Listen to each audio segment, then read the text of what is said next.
चढ़ते सूरज के पुजारी तो हजारों हैं फराज, डूबते सूरज को भी हमने तन्हा देखा। नमस्कार, मैं हूं संजय शर्मा। आप देख रहे हैं 4PM news network. Uttar Pradesh के सबसे ताकतवर नौकरशाह, मुख्यमंत्री योगी आदित्यनाथ के सबसे प्रिय, सबसे करीबी नौकरशाह अवनीश अवस्थी की आज हम बात करेंगे और जानेंगे कि किस तरह एक नौकरशाह राजनीति के दो पार्टों के बीच में पिसता है, एक राजनेता के बहुत करीब होता है और एक राजनेता के निशाने पर आ जाता है। क्या क्या होता है उत्तर प्रदेश का, मैं आपको विस्तार से बताऊंगा। पिछले 5.5 सालों में जिस ब्यूरोक्रेट के दोस्त कम थे और दुश्मन ज़्यादा थे, जो ब्यूरोक्रेट मुख्यमंत्री योगी आदित्यनाथ की छाया बने हुए थे, अवनीश अवस्थी उनका एक्सटेंशन होगा या नहीं होगा। पिछले 5 दिनों से उत्तर प्रदेश के नौकरशाह, देश की मीडिया, देश के बड़े बड़े उद्योगपति और राजनेता जानना चाहते थे कि क्या होगा अवनीश अवस्थी का। सन था लगभग 1995। मैं बदायूं जनपद में एक अखबार में रिपोर्टिंग करता था, वहाँ का रहने वाला हूँ। समाजवादी पार्टी की सरकार थी और अवनीश अवस्थी तब वहाँ के कलेक्टर हुआ करते थे। बहुत फायर ब्रांड कलेक्टर हुआ करते थे। तब वहाँ के एक लोकल मिनिस्टर थे जिनको मिनी मुख्यमंत्री कहा जाता है, और उनके भाई उस समय गन्ना चीनी मिलों के संघ के अध्यक्ष थे। गन्ने के भुगतान के लिए पर्ची चला करती थी, मतलब पर्ची ले दीजिए, वो पर्ची एक तरह का कैश होती थी। और हर बार गन्ने के सीजन में लाखों करोड़ों रुपया राजनेता उस पर्चियों के जरिए गन्ने को रिकवर कराने में, गन्ने को देने में कमाते थे। अवनीश अवस्थी ने आदेश किया कि अब ये पर्चियां से नगद भुगतान नहीं होगा, ये सारा भुगतान चेक से होगा।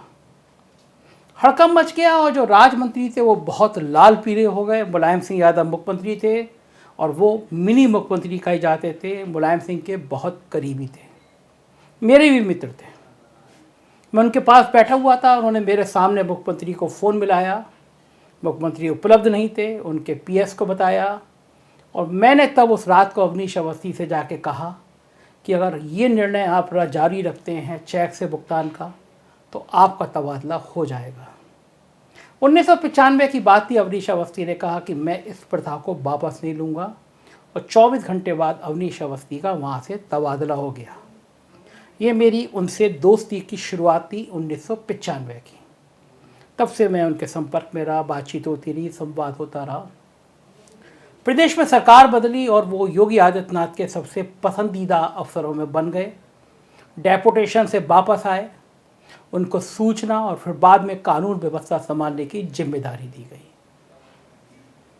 कहा जाता है कि रात के 12 बजे जब योगी आदित्यनाथ सोने चले जाते हैं, तब तक 5KD यानी 5 कालिदास मार्ग पर अवनीश अवस्थी देखे जाते थे, और सुबह 5 बजे जब योगी आदित्यनाथ उठते थे तब भी अवनीश अवस्थी उनके घर में मौजूद होते थे। लोग हैरान थे कि एक अफसर, एक IAS अफसर किसी मुख्यमंत्री की इस तरह छाया कैसे बन सकता है। सरकार बनने के कुछ महीनों बाद उन्होंने मुझे बुलाया और कहा, सरकार तुमसे बहुत नाराज़ है और किसी अफसर को, किसी नेता के लिए जो करना चाहिए उससे ज़्यादा ही उन्होंने किया। मैं कहूँ कि एक मीडिया को अप्रत्यक्ष रूप से धमकाने की कोशिश भी की। मेरा स्वभाव ऐसा है कि मैं बहुत जल्दी क्या, मैं कंप्रोमाइज़ करता ही नहीं। मैंने कहा मैं बेबाक तरीके से सही खबर छापता हूँ। अगर सरकार मुझसे नाराज़ है तो उसमें मेरी गलती नहीं है, मुझे पता था क्यों बुलाया जा रहा है। मैं अपनी पिछली सरकार की भी कटिंग्स लेके गया और मैंने कहा समाजवादी पार्टी की सरकार में भी मुझसे ज़्यादा उस सरकार के ख़िलाफ़ खबरें किसी ने नहीं लिखी, लेकिन सरकार नाराज़ थी। और उसके बाद अवनीश अवस्थी से और मेरे रिश्ते बिगड़ते चले गए।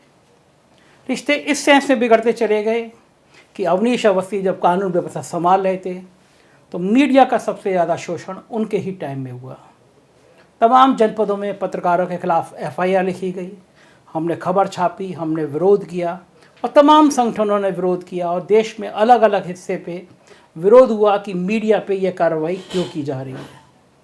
मगर अवनीश अवस्थी चाहते थे कि योगी आदित्यनाथ के खिलाफ एक भी खबर कहीं ना छपे और खबर को रोकने के लिए जो एक ब्यूरोक्रेट को करना चाहिए, उससे कहीं आगे जाके अवनीश अवस्थी ने कार्रवाई की।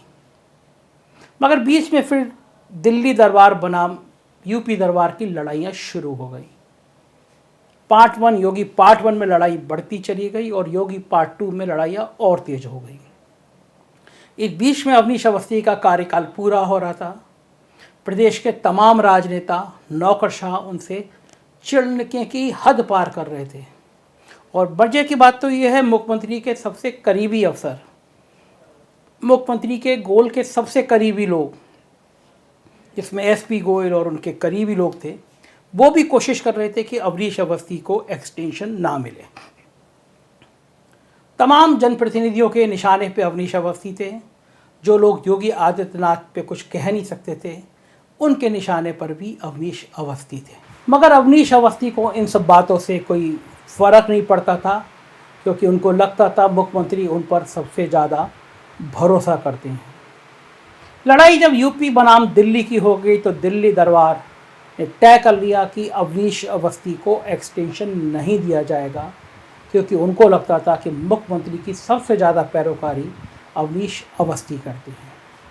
पिछले 1 महीने से दिल्ली बनाम यूपी की जंग की चर्चा भारतीय जनता पार्टी, विपक्ष सब में चल रही थी और लोग कह रहे थे अब ये देखना होगा कि अगर अवनीश अवस्थी को एक्सटेंशन मिलता है, इसका मतलब योगी आदित्यनाथ का पलड़ा भारी रहा, और अगर एक्सटेंशन नहीं मिलता है, इसका मतलब अमित शाह ने अवनीश अवस्थी को निपटा दिया।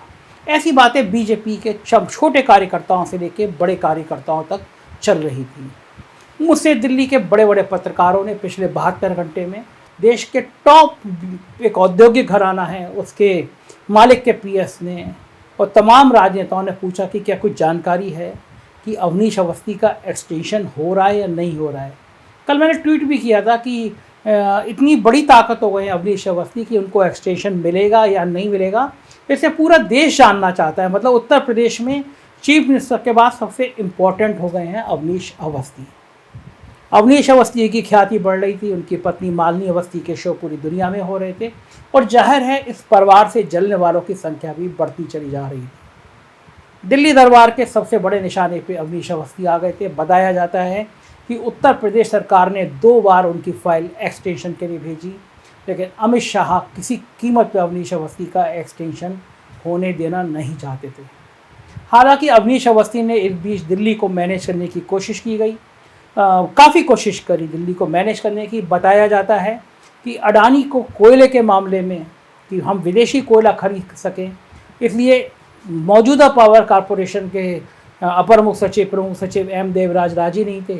रातों रात अवनीश अवस्थी को वहाँ भेजा गया पावर कॉरपोरेशन ने और उन्हें कोयले को मंजूरी दी। हालांकि भारत सरकार ने वापस ले ली इस पूरी योजना को, लेकिन जो हुक्म मेरे आका के स्टाइल में अवनीश अवस्थी चलते थे, जो योगी आदित्यनाथ कहें वो चला, उन इशारों पे काम करते थे।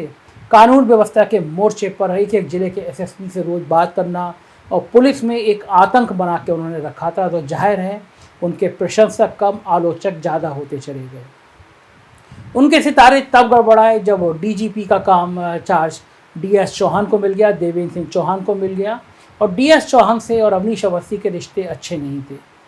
कारण यह है कि डीजीपी को अपर मुख्य सचिव गृह उसका एक तरह का बॉस होता है और डीएस चौहान अवनीश अवस्थी को बॉस मानने को तैयार नहीं थे।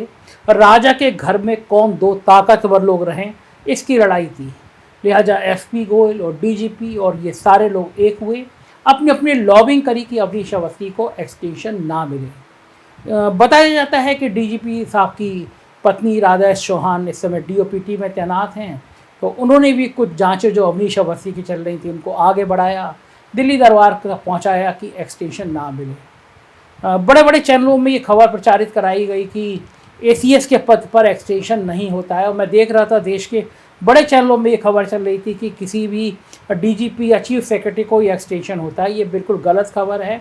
आपके सामने है यमुना अथॉरिटी के सीईओ हैं अरुण वीर सिंह, उनको 2 बार एक्सटेंशन मिला है, क्योंकि अरुण वीर सिंह उस सेंसिटिव पोस्ट पर हैं जहाँ पे जेवर एयरपोर्ट बन रहा है और बड़े बड़े राजनेताओं ने, नौकरशाहों ने वहाँ सैकड़ों करोड़ों की ज़मीनों का लेन देन किया है, जिसके दस्तावेज अरुणवीर सिंह के पास मौजूद हैं। और अरुणवीर सिंह इस तमाम घोटालों में उनका नाम सुर्खियों में आता रहा है। तो अरुणवीर को 2 बार एक्सटेंशन दिया, तो अवनीश अवस्थी को भी एक्सटेंशन दिया जा सकता था। मगर जैसा मैंने कहा कि दिल्ली बनाम यूपी की लड़ाई अब चरम पे पहुंच गई, तो अवनीश अवस्थी के सितारे गर्दिश में आ गए। और आज दिन भर लोग इंतजार करते रहे कि दिल्ली से कोई खत आएगा एक्सटेंशन का, अवनीश अवस्थी को एक्सटेंशन मिल जाएगा, मगर कोई खत नहीं आया। तो शाम को उनको विदाई पार्टी दे दी गई। लेकिन इस बीच में एक नौकरशाह के जरिए यूपी बनाम दिल्ली की जंग फिर सामने आ गई और लोगों ने कहा कि योगी आदित्यनाथ अपने सबसे करीबी नौकरशाह को एक्सटेंशन नहीं दिला पाए। लेकिन योगी आदित्यनाथ भी बहुत जिद्दी हैं। लोग कह रहे हैं कि बहुत जल्दी योगी आदित्यनाथ अवनीश अवस्थी को अपना ओएसडी, अपना सलाहकार या किसी इम्पोर्टेंट पद पर बनाएंगे और अपने साथ साय की तरह, पहले की तरह रखेंगे और ज़्यादा रखेंगे, और ये दिल्ली को जवाब होगा। इस तरह पहले भी परंपरा रही है। आपको याद होगा एक non IAS post cabinet secretary create की थी मायावती ने, शशांक शेखर सिंह उस पर तैनात किए गए थे। पूरे आईएएस चिढ़ते थे, लेकिन शशांक शेखर सिंह की वाशाहत कायम रही थी। तो जन चर्चा है कि बीजेपी के अंदर योगी आदित्यनाथ हर हालत में अवनीश अवस्थी को अपना ओएसडी बनाएंगे, सलाहकार बनाएंगे। कितने राइट मिलेंगे ये देखने वाली बात होगी। और अवनीश अवस्थी अगर ओएसडी बनते हैं तो दिल्ली क्या करेगा ये भी देखने की बात होगी। लेकिन अवनीश अवस्थी के एक्सटेंशन ना मिलने से ये बात 100% चर्चा का विषय बनी है कि दिल्ली और यूपी की लड़ाई में एक नौकरशाह घुन की तरह पिस गया। नौकरशाही की और राजनीतिक खबरें देखनी हो तो देखते रहिए 4 PM। यही चैनल है जो सच बोलेगा और डंके के चोट पे बोलेगा। Thank you.